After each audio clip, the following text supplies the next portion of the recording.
vídeo aqui no canal. Eu me chamo Gustavo. Uma excelente tarde de quarta-feira para todos.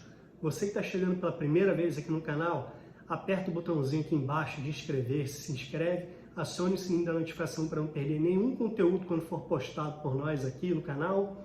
Deixe seu comentário para a gente saber o que você está achando do nosso conteúdo, se você quer que a gente aborde algum tema, que traga algum conteúdo para você, para tirar sua dúvida. Comente aqui, seu comentário é muito importante. Seu like também vai nos ajudar a crescer muito. Se puder, compartilhe os nossos vídeos para mais pessoas. Assim você vai nos ajudar a crescer cada vez mais aqui na plataforma. Vou falar agora a respeito de escoliose. Se você não sabe o que é, ou sabe, tem dúvida, se você tem, se você não tem, assiste até o final então, e daqui a pouco eu volto com vocês. Um abraço. Escoliose. Escoliose é uma curvatura anormal da coluna para um dos lados do tronco, determinada pela rotação das vértebras. Diferentemente da cifose e da lordose, consideradas desvios fisiológicos, normais da coluna vertebral, que só podem ser observados com a pessoa de perfil. De frente, a coluna é sempre reta. A escoliose é uma curvatura anormal da coluna para um dos lados do tronco, determinada pela rotação das vértebras. A deformidade pode ser vista olhando a pessoa de costas. Em outras palavras, a principal característica da escoliose é a presença de uma curvatura lateral no plano tridimensional do movimento: esquerda, direita, frente, costas e ao redor do próprio eixo pela rotação de uma vértebra, o que lhe confere a aparência de um C, uma só curvatura, ou de um S, mais de uma curvatura. A condição não decorre de maus hábitos posturais. Ao contrário, é a curva da coluna própria da escoliose que, em muitas situações, é responsável pela má postura, já que esse tipo de desvio pode provocar alterações no corpo todo. Basicamente, a escoliose pode ser classificada em estrutural ou funcional, não estrutural. Não estruturais, a deformidade óssea está correlacionada com um problema congênito ou adquirido, que afeta diretamente, determinando o segmento da coluna e, na maioria dos casos, é irreversível. Nas funcionais, a estrutura óssea permanece preservada. As curvaturas surgem como manifestação secundária para compensar os desajustes causados por um distúrbio em outra parte do corpo, como o crescimento assimétrico das pernas. Por exemplo, em geral, as curvas funcionais são flexíveis e podem ser corrigidas com o tratamento. Possivelmente de caráter genético e hereditário, a escoliose pode surgir em qualquer fase da vida. A idade é considerada um dos fatores de risco para a doença. Em virtude do desgaste natural dos ossos, dos discos intervertebrais e dos ligamentos que pode advir com o envelhecimento, o mais comum, entretanto, é o aparecimento da escoliose estar associado ao surto de crescimento que se instala no final da puberdade e se intensifica na adolescência. Nesse período, a progressão da anomalia é mais rápida e acomete mais as meninas do que os meninos. A escoliose pode ser congênita, causada pela má formação das cartilagens de crescimento das vértebras ou pela fusão das costelas, arcos costais, durante a gestação ou nos recém-nascidos. Pode também ser causada por distúrbios neuromusculares, como as distrofias musculares e a paralisia cerebral. Segundo a OMS, Organização Mundial da Saúde, porém, em 80% dos casos, a causa é idiopática, ou seja, sua origem ainda não foi esclarecida. Quadros mais graves da doença podem limitar a mobilidade da coluna e reduzir o espaço do tórax, que abriga os órgãos dos sistemas respiratório e cardíaco, impedindo que o funcionamento a contento. Além do desvio lateral do eixo da coluna, a escoliose pode deixar no corpo do portador alguns sinais típicos da doença. São eles: ombros e quadris assimétricos e desnivelados. Um lado é mais proeminente do que o outro. Tamanho desigual dos membros inferiores, uma perna mais comprida do que a outra. Cintura e caixa torácica desviadas para um dos lados do corpo. Mamilos assimétricos, um mais alto que o outro. Costelas e escápulas salientes num dos lados do tórax. Portadores de escoliose apresentam o corpo inclinado literalmente. Dos estágios iniciais da doença até o período final do crescimento, as dores nas costas costumam ser leves. Com a evolução da doença, porém, o grau dos desvios no tórax pode aumentar e promover alterações em outras estruturas anatômicas. Nesse caso, as dores ficam fortes e a doença pode tornar-se grave e incapacitante. O importante é frisar que, na escoliose idiopática da adolescência, quanto mais cedo for feito o diagnóstico e iniciado o tratamento, maiores serão as possibilidades de evitar as complicações da doença. Causa.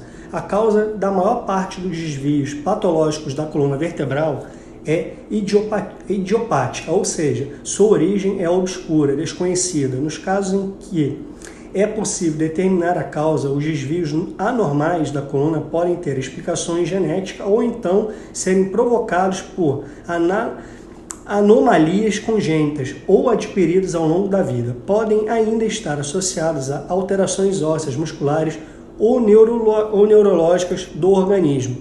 Entre elas, vale destacar hábitos posturais inadequados, traumatismos, tumores, obesidade, atividade física imprópria, vida sedentária, tabagismo. Diagnóstico. O diagnóstico dos desvios da coluna baseia-se no exame clínico minucioso com pacientes de frente, de costas e de perfil, assim como nos achados dos exames de raio-x da coluna, além de registrar a ocorrência de desvios no alinhamento da coluna vertebral. A radiografia permite medir o grau das curvaturas e identificar lesões que afetam os discos e as articulações, assim como visualizar sinais de fraturas, luxações ou tumores nessa região do corpo. Há casos sugestivos de deformidades em que se torna necessário recorrer à tomografia computadorizada e à ressonância magnética para estabelecer o diagnóstico definitivo e encaminhar o tratamento. Especificamente no que se refere à escoliose, o teste de Adams, a flexão do tronco para frente e para baixo deixa visível a curvatura e a giba. Tem se mostrado bastante útil para o diagnóstico precoce de escoliose idiopática no adolescente, EIA, doença que se manifesta na infância e adolescência.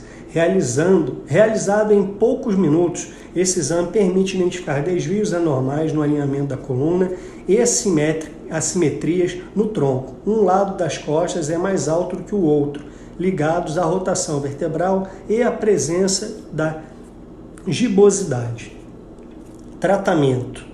Alguns desvios patológicos de coluna são assintomáticos. Quando os sinais da doença se manifestam, em geral, o tratamento é conservador e leva em consideração as peculiaridades de cada caso no que se refere à idade do paciente, ao grau e padrão de curvatura. As características da deformidade instalada é intensidade da dor. O objetivo é interromper a progressão do transtorno, recuperar as funções da coluna vertebral e aliviar os sintomas. Se for possível identificar a causa do distúrbio, a atenção deve voltar-se também para o controle da doença de base. Nos casos de obesidade, é imprescindível que o portador encontre uma forma de perder peso. Em geral, o tratamento conservador inclui técnicas de fisioterapia, como a RPG, redução postural globalizada, exercícios de alongamento e para fortalecer a musculatura e estimulação elétrica. Órteses, como palmilhas e coletes ortopédicos, podem ser úteis para deter a progressão da curva e, na medida do possível, manter ossos e articulações na posição adequada. O tratamento conservador não exclui o uso de medicamentos anti-inflamatórios, analgésicos e relaxantes musculares para o alívio da dor, tais como paracetamol, aspirinas, ibuprofeno, dipirona, diclofenaco de sódio. A cirurgia para estabilização da coluna vertebral só é recomendada para pacientes adultos em situações muito especiais. Na escoliose, por exemplo, ele só representa uma opção para corrigir a deformidade quando o desvio é superior a 50 graus, a dor é intensa e há comprometimento da função pulmonar. Recomendações. Os cuidados com a coluna vertebral devem começar na infância. A criança precisa ser estimulada no dia a dia a desenvolver uma postura correta, ou seja, aquela que demanda menor esforço muscular para garantir proteção para todas as estruturas da espinha dorsal. Adquiridos esses hábitos, o ideal é que sejam observados a vida inteira, portanto é fundamental manter o peso corpóreo dentro dos padrões ideais para a altura e idade. A obesidade representa um risco para o aparecimento dos desvios da coluna, pois o excesso de peso não só altera a posição de equilíbrio do corpo, como provoca o desgaste das articulações e pode levar à calcificação das vértebras. Evitar o sedentarismo. A prática regular de exercícios físicos, desde que bem orientados, representam um recurso importante para fortalecer a musculatura das costas, dos quadris e do abdômen e dar sustentação à coluna. Adotar uma alimentação saudável e variada, rica em cálcio mineral, é essencial para a saúde dos ossos. Redobrar os cuidados de proteção da espinha dorsal ao transportar objetos pesados, carregá-los bem junto ao corpo, ajuda a diminuir a força imposta sobre a coluna, a musculatura e as articulações. Fugir da automedicação para alívio da dor e dos outros sintomas atribuídos empiricamente aos problemas da espinha dorsal. Procurar assistência médica é medida indispensável diante de qualquer alteração que possa sugerir um desvio patológico da coluna. Escolher cuidadosamente o tipo de calçado e a altura dos saltos para evitar os que podem comprometer a marcha e forçar as estruturas da coluna vertebral.